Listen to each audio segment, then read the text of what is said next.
Treasure Island by Robert Louis Stevenson. Oh, this was my Tarzan of the Apes hat. Costume exchange, costume switch. Chapter 10. The Voyage. All that night, we were in a great bustle getting things stowed in their place, and boatloads of the squire's friends, Mr. Blandley and the like, coming off to wish him a good voyage and a safe return. We never had a night at the Admiral Benbow when I had half the work, and I was dog-tired when, a little before dawn, a boatswain sounded his pipe and the crew began to man the Caspian bars. I might have been twice as weary, yet I would not have left the deck. All was so new and interesting to me, the brief commands, the shrill note of the whistle, the men bustling to their places in the glimmer of the ship's lanterns. "Now, barbecue, give us a stave," cried one voice. "The old one," cried another. "Aye, aye, mates," said Long John, who was standing by with his crutch under his arm, and at once broke out in the air in words I knew so well. 15 men on the dead man's chest, and then the old crew ball chorus. Yo ho ho and a bottle of rum, and the third hoe drove the bars before them with a will. Even at that exciting moment, it carried me back to the old Admiral Benbow Inn in a second, and I seemed to hear the voice of the captain piping in the chorus. But soon the anchor was short up, soon it was hanging dripping on the bows, soon the sails began to draw, and the land and shipping to flit by on either side, and before I could lie down to snatch an hour of slumber, the Hispaniola had begun her voyage to the Isle of Treasure. I'm not going to relate that voyage in detail. It was fairly prosperous. The ship proved to be a good ship, the crew were capable seamen, and the captain thoroughly understood his business. But before we came the length of Treasure Island, 2 or 3 things had happened which required to be known. Mr. Arrow, first of all, turned out even worse than the captain had feared. He had no command among the men, and people did what they pleased with him, but that was by no means the worst of it, for after a day or two at sea, he began to appear on deck with a hazy eye and red cheeks, a stuttering tongue, and other marks of drunkenness.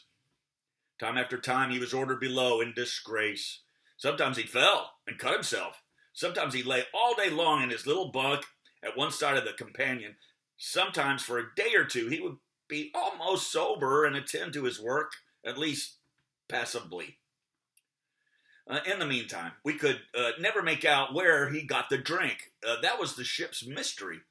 Watch him as we pleased, we could do nothing to solve it, but when we asked him to his face, he would only laugh if he were already drunk, and if he were sober, deny solemnly that he ever tasted anything but water. He was not only useless as an officer and a bad influence amongst the men, but it was plain that at this rate, he must soon kill himself outright. So, nobody was much surprised, nor very sorry, when one dark night with a head sea, he disappeared entirely and was seen no more. "Overboard," said the captain. "Well, gentlemen, that saves the trouble of putting him in irons." But there we were, without a mate, and it was necessary, of course, to advance one of the men up to that position, the boatswain. Job Anderson was the likeliest man aboard, and though he kept his old title, he served as mate. Mr. Trelawney had followed the sea, and his knowledge made him very useful, for he often took a watch himself in the easy weather. And the coxswain, Israel Hands, was a careful, wily, old, experienced seaman who could be trusted at a pinch with almost anything. He was a great confidant of Long John Silver, and so the mention of his name leads me on to speak of our ship's cook, Barbecue, as the men liked to call him. Aboard ship, he carried his crutch by a lanyard around his neck to save both hands as free as possible. It was something to see him wedge the foot of the crutch against a bulkhead and propped against it, yielding to every movement of the ship, get on with his cooking like someone safe ashore. Still, more strange was it to see him in the heaviest of weather cross the deck. He had a line or two rigged up to help him cross the widest spaces, Long John's earrings, they were called, and he would hand himself from one place to another, now using the crutch, now trailing it alongside by the lanyard, as quickly as another man could walk. Yet some of the men who had sailed with him before expressed their pity to see him so reduced. "He's no common man, Barbecue," said the coxswain to me. "He had a good schooling in his young days, and can speak like a book when so minded. And brave. A lion's nothing alongside of Long John. I seen him grapple 4 and knock their heads together, him unarmed." All the crew respected and even obeyed him.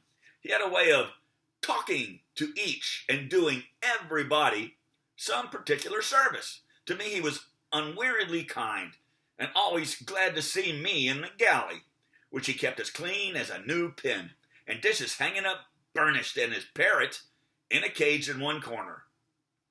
"Come away, Hawkins," he would say. "Come and have a yarn with John. Nobody more welcome than yourself, my son. You sit down and ear the nose. Here's Captain Flint. I calls me parrot Captain Flint, after the famous buccaneer.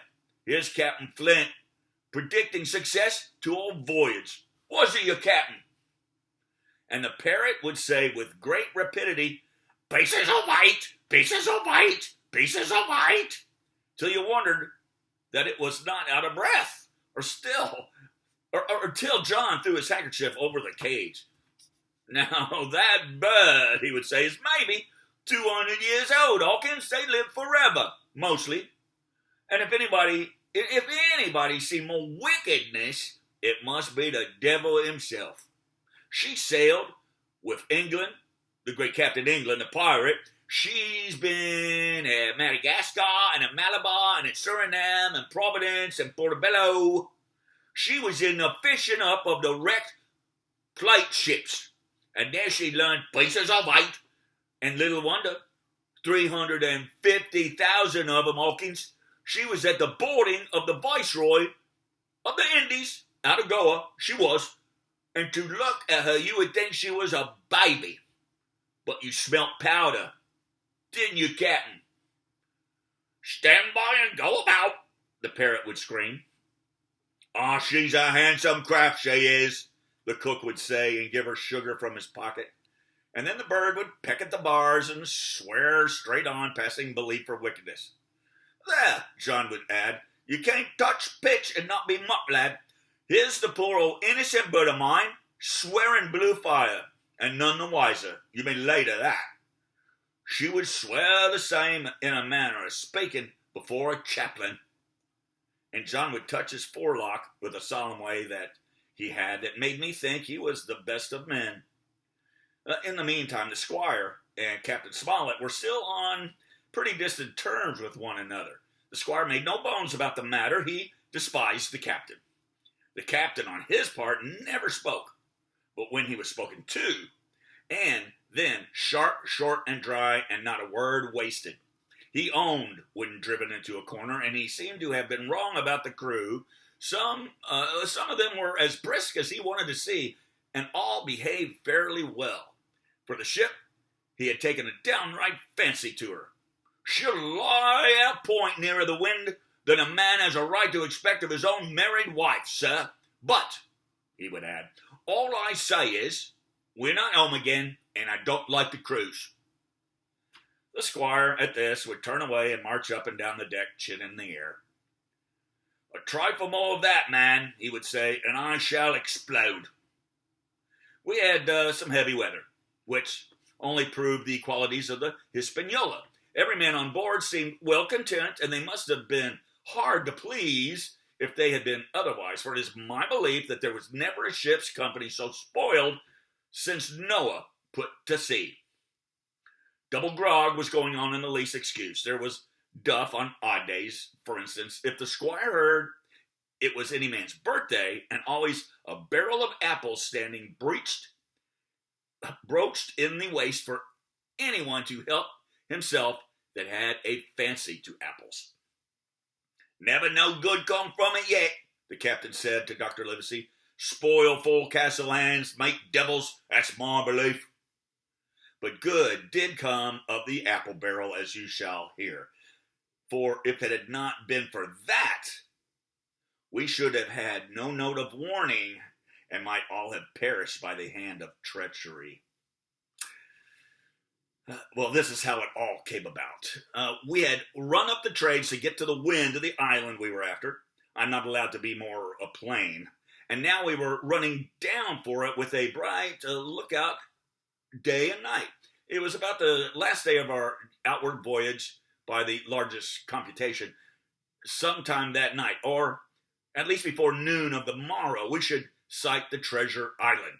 We were heading south-southwest and had a steady breeze, a beam, and a quiet sea.